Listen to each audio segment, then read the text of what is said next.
CIET NCERT द्वारा प्रस्तुत है कार्यक्रम चार्ल्स डार्विन की ऐतिहासिक समुद्री यात्रा। कार्यक्रम के पहले एपिसोड में आप सुनेंगे चार्ल्स डार्विन की यात्रा कैसे शुरू हुई और उनके पहले वर्ष का सफर कैसा रहा। दूसरे एपिसोड में आप उनकी शेष समुद्री यात्रा का वृतांत और उनके द्वारा जीव विज्ञान में दिए गए मौलिक और क्रांतिकारी योगदान के बारे में सुनेंगे।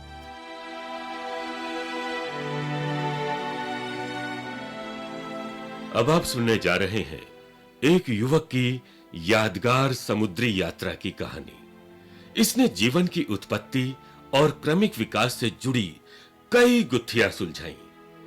जीव जंतु और पेड़ पौधे परिस्थितियों के अनुकूल कैसे ढल जाते हैं। जीवन हमारे आसपास पक्षियों की चोंचों में, तितलियों के पंखों में, वृक्षों के फूलों पत्तियों में, मछलियों के रंगों में और मनुष्यों की शक्लों में इतनी विविधता कैसे दर्शाता है।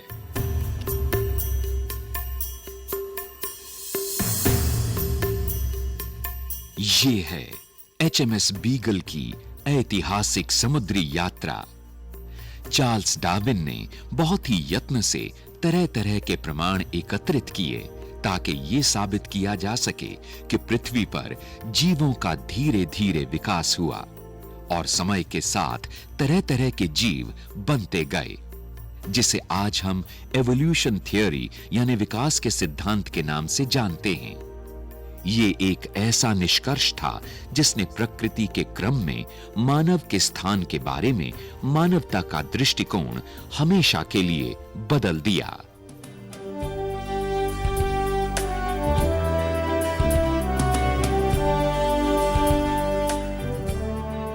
हमारी कहानी शुरू होती है सन 1837 ईस्वी 21 अगस्त को, जब 22 वर्षीय चार्ल्स डार्विन ने चिकित्सक बनने का इरादा छोड़कर कैम्ब्रिज विश्वविद्यालय में दाखिला ले लिया ताकि वो पादरी बन पाएं।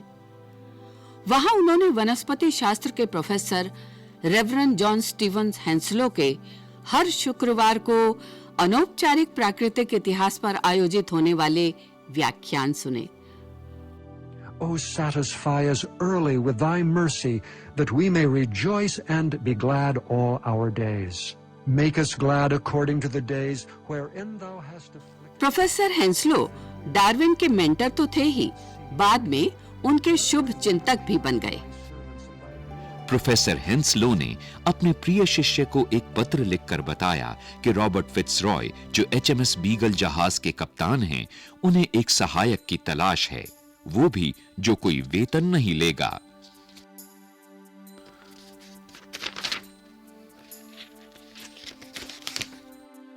I have stated that I consider you are the best qualified person I know of. Do not put on any modest doubts or fears about your qualifications, for I assure you are the very man they are in search of.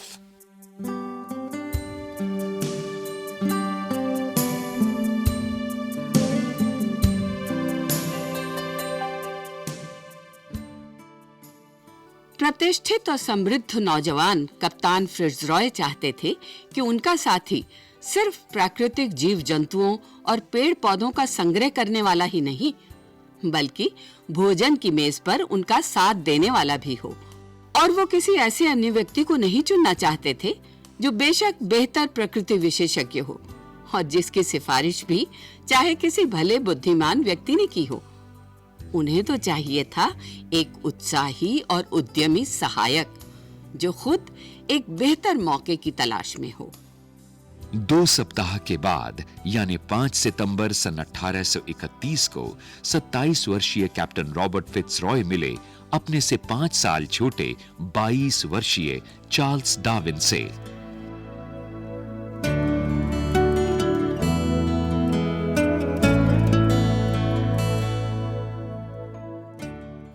मुझे खेद है, आपके आने से 5 minute पहले ही मेरे मित्र ने मेरा प्रस्ताव ठुकरा दिया है।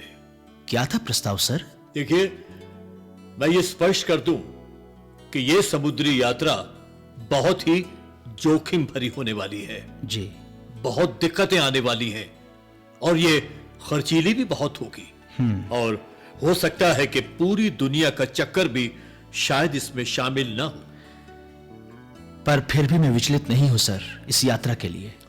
तुम्हारे हिस्से में 500 पाउंड तक का खर्चा आ सकता है और तुम किसी भी वक्त इस यात्रा से वापस लौटने को आजाद हो। मुझे ये सब मंजूर है सर। मैं देख रहा हूं तुम्हारी नाक का आकार बड़ा है। लोग कहते हैं बड़ा नाक इरादों में कमी और आलसीपन का प्रतीक होता है। अरे मेरी नाक में क्या खराबी है सर? क्या आप वाकई ऐसा समझते हैं? लेकिन मुझे यह जरूर कहना पड़ेगा कि तुम्हारे आचरण में शालीनता और आवाज में कैम्ब्रिज वाला लहजा है और तुम में वैज्ञानिक ट्रेनिंग के सभी प्रमाण हैं। धन्यवाद सर, धन्यवाद।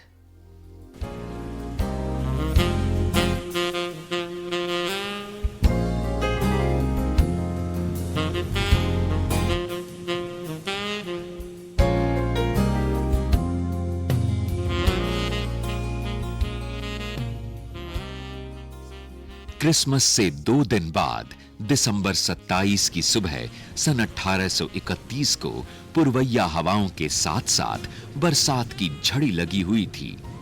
इन सब के बीच समुद्री जहाज बीगल इंग्लैंड के प्लायमाउथ बंदरगाह से रवाना हुआ।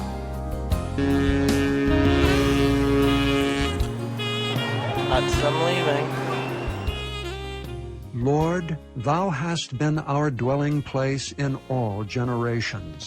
Before the mountains were brought forth, or ever thou hadst formed the earth and the world, even from everlasting to everlasting.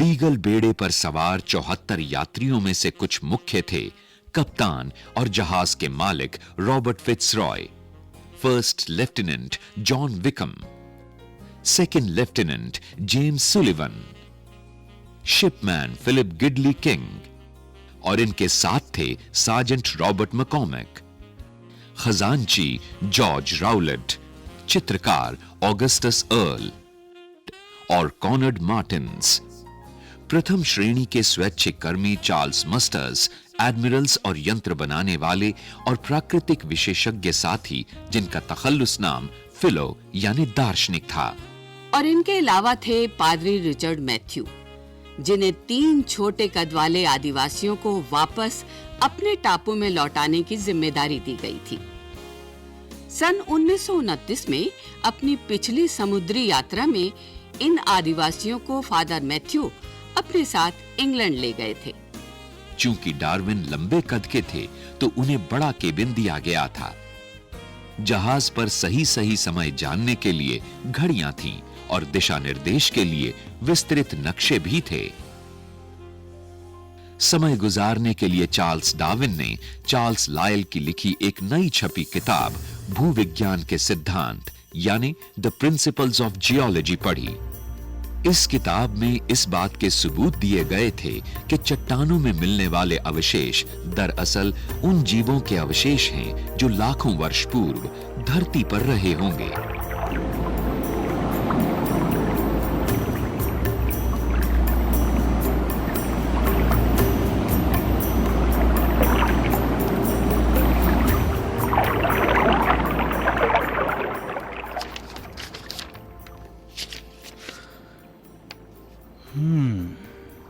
अच्छा, तो जीव जंतु ऐसे बने।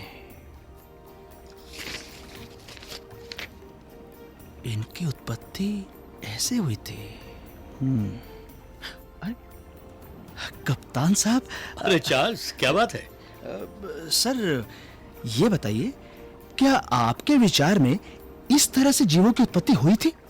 देखो, ज्यादातर लोगों की तरह मैं बाइबल में दिए गए जीवों के उत्पत्ति के वर्णन में विश्वास रखता हूं हमारे पवित्र धर्म ग्रंथ के अनुसार लगभग 6000 वर्ष पूर्व ईश्वर ने दुनिया की सृष्टि की और सभी जीव जंतु जैसे वर्तमान में मौजूद हैं वैसे उत्पन्न हुए थे।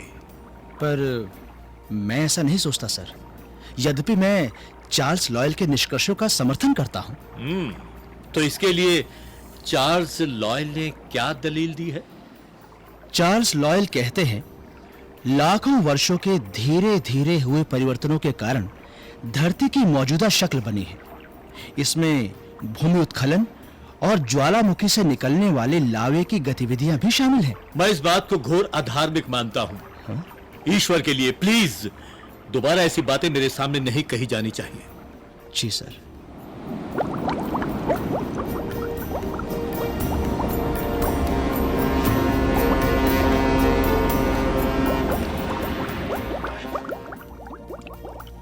चार्ल्स डार्विन कप्तान फ्रिट्जरॉय को इस बात को मनवाने में पूरी तरह से असफल रहे कि धरती पर जो परिवर्तन हुए हैं वो शनै शनै हुए हैं। क्योंकि रॉबर्ट फिट्जरॉय एक वैभवशाली पर मिशनरी तबीयत के पक्के ईसाई और अडिग सृजनवादी थे, और इसके विपरीत चार्ल्स डार्विन का धरती और उस पर पनपते जीवन के बारे में दृष्टिकोण बिल्कुल भिन्न था।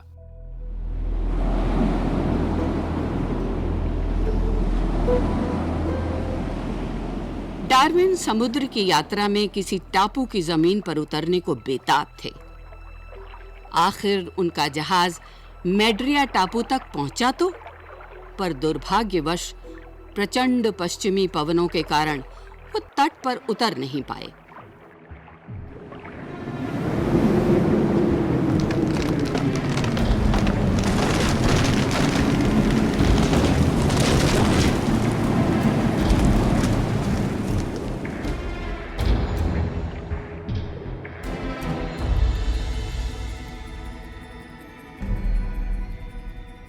दो दिन के बाद ये लोग सेंटा क्रूज टापू पर पहुंचे, जहां हैजे की महामारी फैली हुई थी।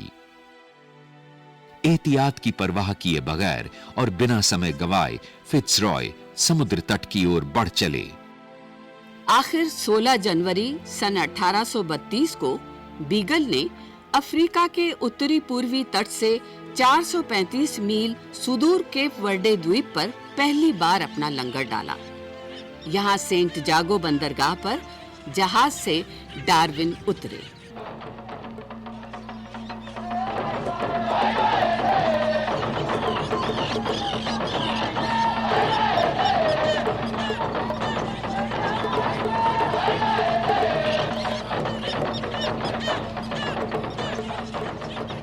मैं चट्टानों का अवलोकन करते हुए नारियल के पेड़ों के इर्द गिर्द भटकता रहा।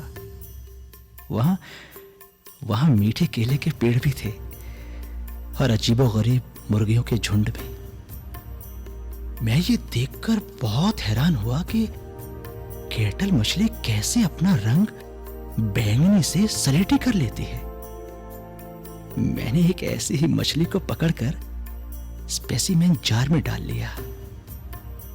जहाज के अंदर के अंधेरे में वो खूब चमक रही थी।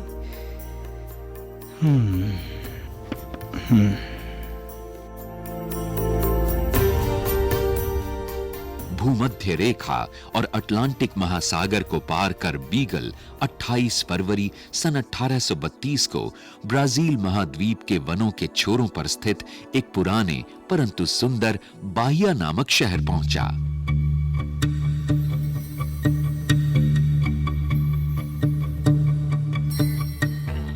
ऐसी समुद्री यात्राओं में जिस आनंद का अनुभव होता है वो चकित कर देने वाला होता है। अगर आंख किसी रंग बिरंगी तितली की उड़ान का पीछा करती है तो उसी समय ध्यान किसी विचित्र वृक्ष या फल पर चला जाता है। अगर आप किसी कीट को निहार रहे हैं तो यह ख्याल आता ही नहीं कि यह किसी अजीब फूल पर रेंग रहा है। अगर आप किसी दृश्य की भव्यता से आकर्षित होते हैं तो उसके सामने आने वाले किरदारों पर ध्यान रुक जाता है। मन में आनंद की हलचल से और भी नैसर्गिक महा आनंद उपजता है।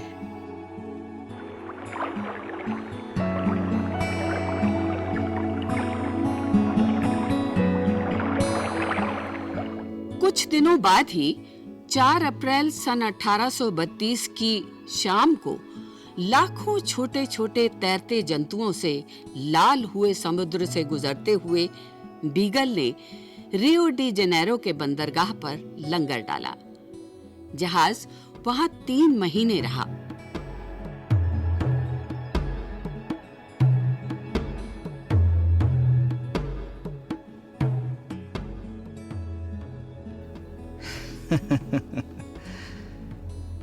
जब मैं रियो डी जेनेरो में विचरण करता था तो मेरा बहुत सारा समय इस सोच में गुजरता था कि कैसे दक्षिण अमेरिका की प्रजातियां यूरोप की प्रजातियों से मिलती जुलती हैं।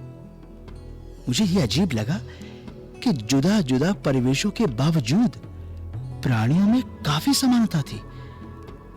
ये इस धारणा को नकारती थी कि ईश्वर ने अपने परिवेश के मुताबिक हर प्रजाति को हर तरह से परिपूर्ण बनाया है।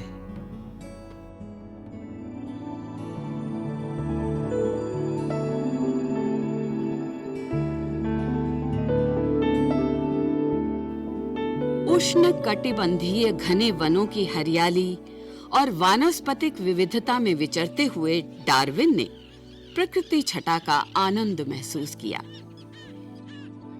इतने सारे कीट पतंगों को कतारों में आते जाते देखना, चटकीले रंगों वाली तितलियों के समूह, जहाज की तरह उड़ने वाले तेज स्पाइडर, समुद्र के तल में जीवित बीटल्स, जहां से भी गुजरे वहां के जुगनू, तोते, टाउकन पंछी, स्लोथ, मगरमच्छ, कुत्ते, एक दुर्लभ छोटे कद की रिया की प्रजाति और उन पर सवार शिकारी आदिवासी, शरीर पर धारीदार आर्मिडिलो, बंजारे और काउबॉयज। डार्विन के खाली स्पेसिमेन जार नए नए और विचित्र सैकड़ों जीवों से भरने लगे। अल्कोहल में रखे इन जंतुओं में शामिल थे केकड़े, ऑक्टोपस, टी आकार के सिर वाले शार्क वगैरह वगैरह।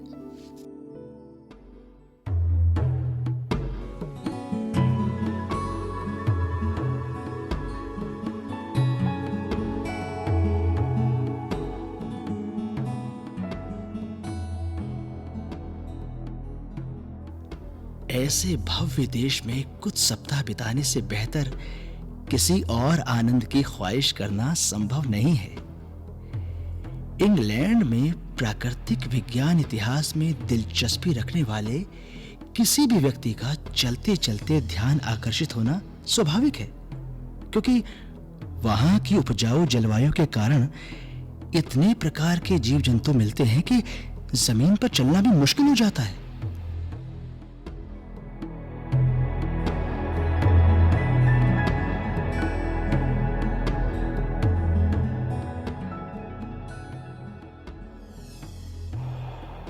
अल्कोहल से प्रिजर्व्ड स्पेसिमेंस का रंग तो धुल जाता था, लेकिन उनसे बंधे टैग्स पर अंकित नंबर मौजूद रहते थे। अंततोगत्वा ये सारे स्पेसिमेन ऑक्सफोर्ड यूनिवर्सिटी के नेचुरल हिस्ट्री म्यूजियम के हिस्से बने, जिन्हें बाद में ऑस्ट्रेलियन नेशनल मैरीटाइम म्यूजियम को उधार में दे दिया गया।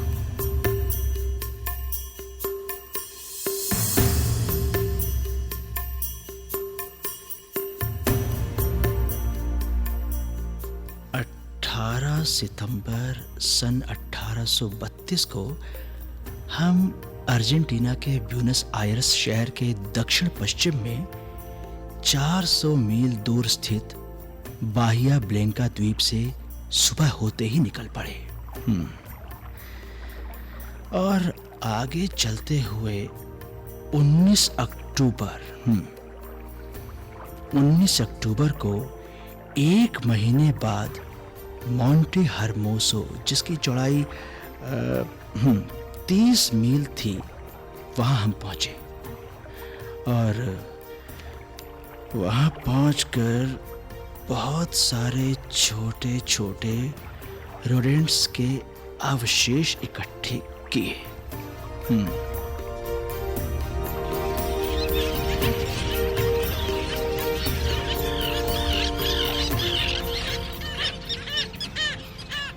4 दिन बाद डार्विन और फिट्जरॉय एक छोटी सी नाव पर सवार होकर पुंटा ऑल्टा नामक एक जगह पर गए। पुंटा ऑल्टा का मतलब होता है हाई पॉइंट। यहां डार्विन और उनके साथियों को एवोल्यूशन यानी जीवन के क्रमिक विकास का पहला वास्तविक सबूत मिला। वहां उन्हें चट्टानों के लाल रंग के पत्थरों पर विशाल स्तनधारी जीवों के अप्रत्याशित रूप से बहुत बड़े-बड़े और बहुत ज्यादा गिनती में कंकाल मिले और उनमें खास था मेगाथेरियम नामक सिलॉथ, और इसके साथ उन्हें मिला समुद्री गाय यानी मिनाटी से मिलता जुलता टेक्सोडॉन, अभी पाए जाने वाले कैपिबैरा की शक्ल के जैसा और उसके आकार के बराबर के एक प्राचीन घोड़े के दांत।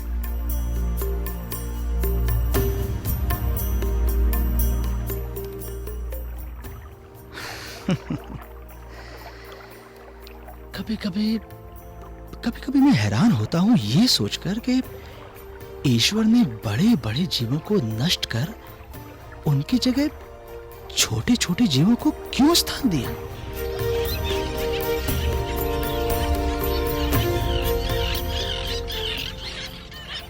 डार्विन ये देखकर हक्के बक्के रह गए कि जिन 3 आदिवासियों को सुधारने के लिए इंग्लैंड ले गए थे, अब वे 1 साल के बाद फिर अपने आदिवासी साथियों जैसे ही हो गए थे। इल्लेपेरू इन तीनों में सबसे बड़े और शांत स्वभाव के थे, जो अपनी महिला आदिवासी साथी बॉस्केट का काफी ध्यान रखते थे। और तीसरे सबसे छोटे थे जेमी बटन, सुशील पर मजाकिया मिजाज के।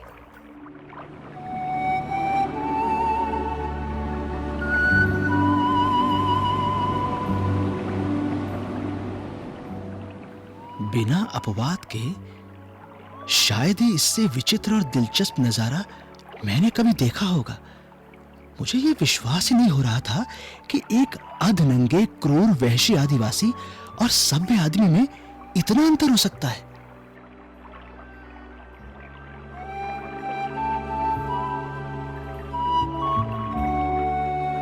डार्विन के लिए यह जीवन बदलने वाला क्षण था, क्योंकि उन्हें प्रकृति और पालक को करीब से जानने का मौका मिला। ये दोनों कैसे आदमी के चरित्र और व्यवहार को वहशी या सभ्य बनाने में अपनी भूमिका अदा करते हैं।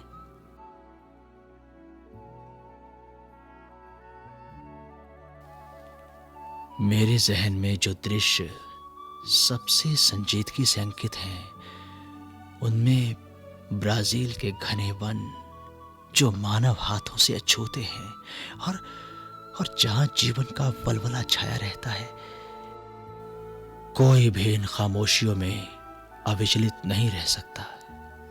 और ऐसा भी नहीं हो सकता कि वो ये महसूस करे कि मानव के शरीर में चलती हुई सांस के परे भी बहुत कुछ और है।